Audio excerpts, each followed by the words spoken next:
In the year 683 CE, Yazid ibn Muawiya, the second ruler of the Umayyad Caliphate, died unexpectedly, leaving the Muslim world in turmoil. His rule had already stirred division, with significant events like the tragedy of Karbala and the violent revolt in Medina. Now, without a clear successor, the Caliphate became the center of a fierce power struggle, reigniting conflicts among leaders and communities. This marked the Second Fitna, a pivotal period that would shape the future of the Muslim world and deepen the divide between Sunni and Shia Muslims. With the Muslim Ummah once again divided and chaos erupting all over the Muslim world, the question remains, can the Muslims reunite once more, or is the Caliphate destined to fall apart? In the aftermath of the First Fitna and the establishment of the Umayyad Caliphate, the Muslim world saw both peace and growing tensions. Under the rule of Muawiya ibn Abi Sufyan radiallahu anhu, peace was restored, but it was fragile. Concerns about leadership and justice still remained. When Muawiya radiallahu anhu's son, Yazid, became caliph, dissatisfaction grew, leading to the tragedy at Karbala, where Hussein radiallahu anhu, the Prophet Muhammad sallallahu alaihi wasallam's beloved grandson, was martyred. Yazid's rule also saw violent uprisings, including bloody clashes in Medina and Mecca. When Yazid died suddenly, a power vacuum emerged, and the struggle for control of the caliphate intensified. Abdullah ibn Zubayr radiallahu anhu, a respected companion of the Prophet and son of Zubayr ibn al-Awwam radiallahu anhu, declared himself the rightful caliph in Mecca, challenging the Umayyads and claiming leadership over the Muslim Ummah. As rival factions fought for power, the stage was set for another round of civil war, known today as the Second Fitna. After Yazid's death in 683 CE, his son Muawiya II was quickly appointed as the next Umayyad ruler. However, Muawiya II's reign faced serious challenges from the beginning. Unlike his father, he had little political experience and, more importantly, seemed unwilling to keep a tight grip on the already fractured caliphate. The bloodshed and turmoil during Yazid's rule, including the tragic events of Karbala and the revolt in Medina, weighed heavily on him. Deeply troubled by this strife, Muawiya II struggled to bring stability and unify the caliphate. Within just a few months of taking power, he fell very ill, and before he could secure his position or address the unrest, he passed away, leaving the Umayyad throne empty. With the Umayyad Caliphate leaderless, Abdullah ibn Zubayr radiallahu anhu saw an opportunity to strengthen his claim. Based in Mecca, Abdullah was widely respected in the Islamic community. He had opposed Yazid's rule and was known for his lineage, being the son of Zubayr ibn al-Awwam radiallahu anhu, a close companion of the Prophet. For many, Abdullah represented a leader closer to the values and principles of the Prophet Muhammad sallallahu alaihi wasallam's companions, making him a more appealing candidate for those hoping for a return to those early ideals. As Abdullah positioned himself as the rightful caliph, the stage was set for yet another power struggle over the future of the Muslim world. As Abdullah ibn Zubayr strengthened his position in the Hijaz region, claiming his authority as caliph in Mecca, the Umayyad family and its loyal supporters faced a growing threat to their influence, especially in Syria. Many Umayyad supporters, primarily from influential Arab tribes in Damascus and the surrounding areas, feared the loss of their long-standing dominance in Syria.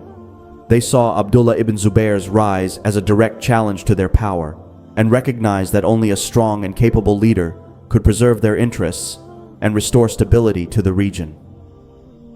In this critical moment, Marwan ibn al-Hakam emerged as the Umayyads' hope for regaining control. An experienced and respected leader with deep roots in the Umayyad family, Marwan had the political skill and military expertise needed to unify the Umayyad supporters and confront the growing influence of Abdullah ibn Zubayr. In 684 CE, the Umayyad supporters gathered in Syria and officially declared Marwan as caliph, rallying around him as the new leader of their cause. With his authority now recognized, Marwan began his campaign to reclaim the Umayyads' former power. However, Marwan's position was not without challenges.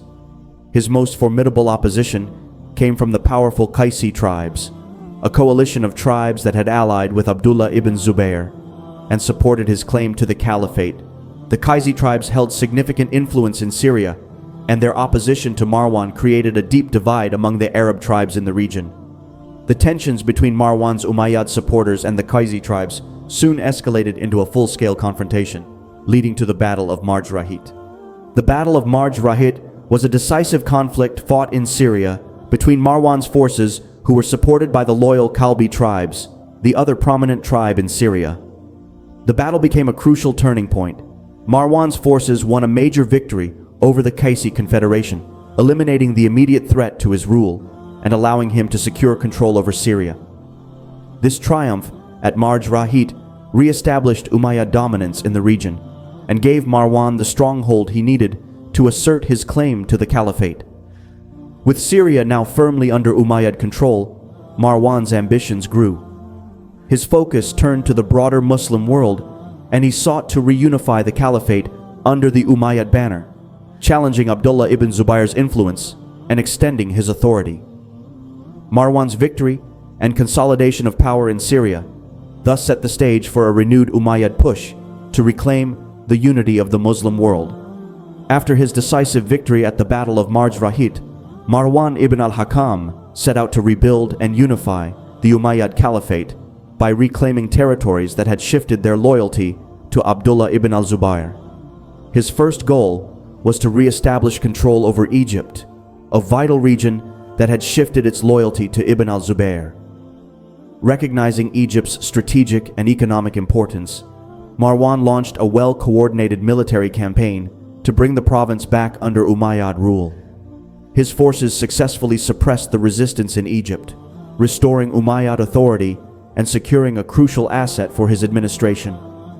With Egypt back under control, Marwan's success sent a strong message to other provinces that had questioned Umayyad rule. His series of campaigns showed his determination and capability, reviving the Umayyad cause.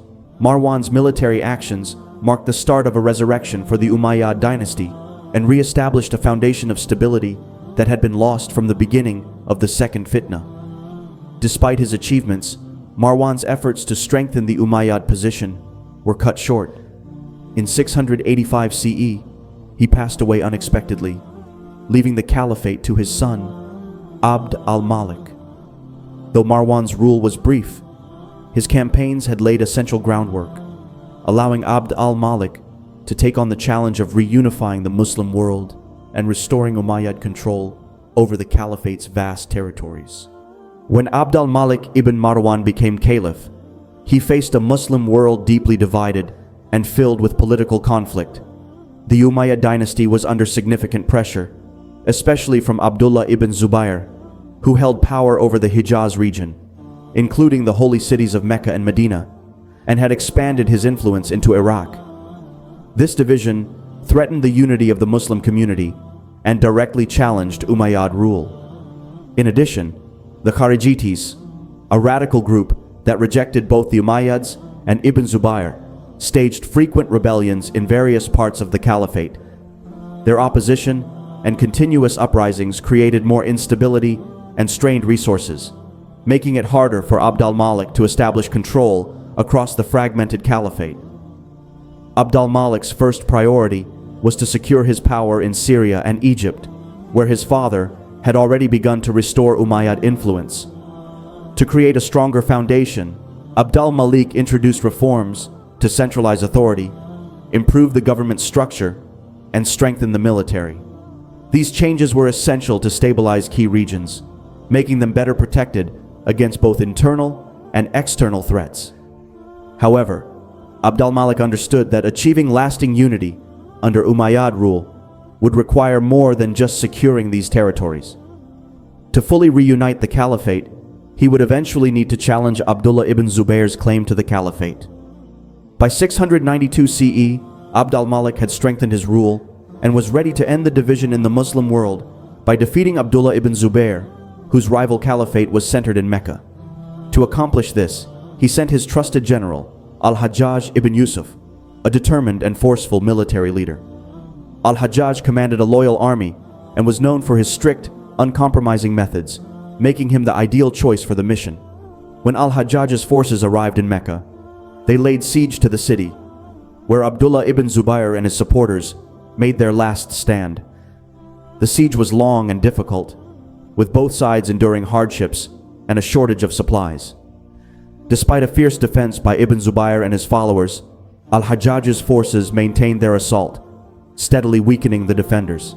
After several intense months, Abdullah ibn Zubayr was killed in battle, bringing an end to his caliphate and securing Abd al-Malik's position as the sole ruler of the Muslim world. This victory also marked the end of the Second Fitna, a period of civil war and division. While Abd al-Malik had succeeded in reuniting the caliphate, the years of conflict had left lasting divisions, especially between Sunni and Shia communities, as each group continued to hold different visions and loyalties. With unity restored, Abd al-Malik focused on strengthening the Umayyad state. He introduced reforms to improve the administration, economy, and military, helping to stabilize the caliphate and lay a stronger foundation for the future.